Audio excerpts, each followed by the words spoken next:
रेशमा आती है, गले लग जाती है, टोनी से कहती है, पापा मुझे आपकी बहुत याद आई। टोनी भी कहता है, बेटा मुझे भी आपकी बहुत याद आई। पापा मुझे भूख लग रही थी, इसलिए जो रात के चावल थे मैंने उन्हें गर्म कर लिया और खा लिया। ये मैंने अच्छा किया ना? भाई तुमने बहुत अच्छा किया। टोनी कहता है, उसे घबरा जाता है, मन में कहता है, अरे यार मैंने तो सोचा ही नहीं, अगर इस खाने से बीमार पड़ गई तो ऐसा बहुत देर तक नहीं चल सकता। मुझे अब अपने माँ बाप के घर कल ही जाना होगा। तो ये भी समझ में नहीं आ रहा है कि मैं अपने माँ बाप को कैसे समझाऊंगा, लेकिन मैं रेशमा को ऐसे नहीं छोड़ सकता वो भी घर पर। पापा चिल्लाता है और कहता है, तुम्हारी डिग्री मजाक हो रखी है क्या? तुम एक काम करो, कॉलेज छोड़ दो। टोनी कहता है फोन पे, पापा मैं मानता हूँ कि मैं नौकरी पर नहीं लग पा रहा हूँ, लेकिन मैं आपसे प्रॉमिस करता हूँ जल्दी ही नौकरी ढूंढ लूंगा। फिर टोनी पापा उधर से कहता है, मैं भी देखूंगा तुम यहाँ कितने बजे तक पहुँच जाओगे। रेशमा कहती है, पापा वो था कौन जो तुम पर इतना चिल्ला रहा था? टोनी कहता है, कोई नहीं, ये मेरे पापा हैं, जिस वजह से मेरे पापा मुझ पर चिल्ला रहे हैं। आपके पापा ने एक छोटी सी गलती कर दी है, इसलिए आपके पापा डांट खा रहे हैं। टोनी धीरे से बोलता है, भाई मुझे तो समझ में ही नहीं आ रहा है, मैं अपने माँ बाप को ये बात कैसे समझाऊंगा।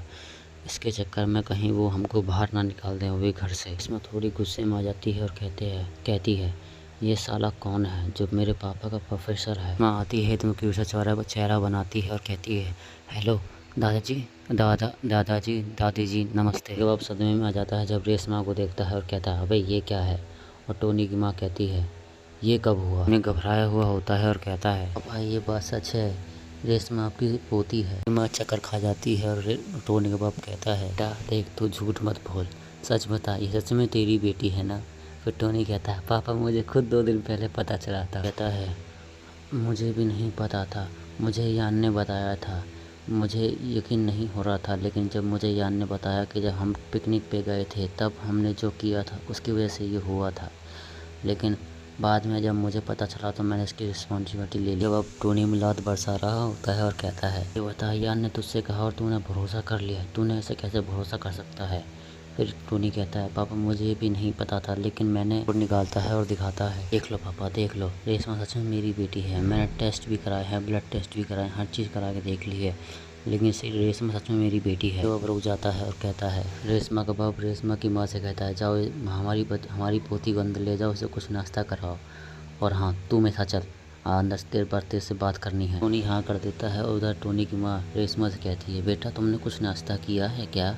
चलो आज अपनी दादी के साथ खाना खाना। तुमने क्या सोची है? आपका मतलब क्या है? मैं अपनी बेटी का पालन पोषण करूंगा, वो मेरी बेटी है। वे गधे, उल्लू के पट्टे, मैं रेशमा की बात नहीं कर रहा, मैं यान की बात कर रहा हूँ। कहता है, मैंने उसे बहुत फ़ोन लगाया है लेकिन अभी तक उसने फ़ोन नहीं उठाया। तो तू कह रहा है कि मेरी पोती का नाम रेशमा है और तूने इस वजह से आने का यहाँ फैसला क्योंकि तू हमारी पोती को अकेले नहीं संभाल पा रहा था, वो भी घर पर। अभी बताइए पापा, मैं उसे ढंग से खाना भी नहीं खिला सकता, और जब मैं अपने ऑफिस में होता हूँ तो बेचारी भूखी रहती है, तो अभी बताइए मैं उसे कैसे संभाल सकता हूँ? हो जाता है, मन में कहता है, मेरे माँ बाप ये सोचकर मुझे बाहर निकाल देते हैं कि मैं एक बच्चे को लेकर आया हूँ, वही पता नहीं कहाँ से, तो मुझे बुरा नहीं लगेगा क्योंकि मेरे को अभी नौकरी तक नहीं मिली है कि हम उसकी देखभाल कर लेंगे, लेकिन जल्दी कर और उसकी माँ को ढूंढ, जल्दी कर और उसकी बीवी को ढूंढ और साथ में पालन पोषण करो, ठीक है ना?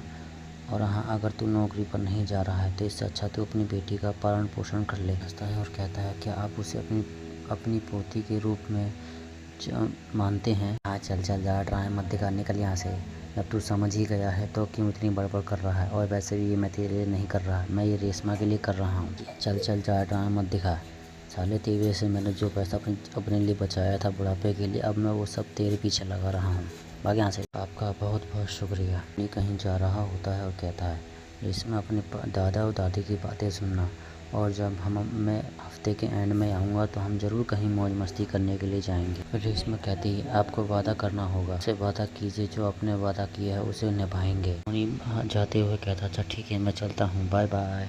फिर रेशमा भी बाय बाय कर रही होती है। अब मेरे लिए बहुत अच्छी राहत की बात है कि अब रेशमा को खाने की दिक्कत नहीं होगी।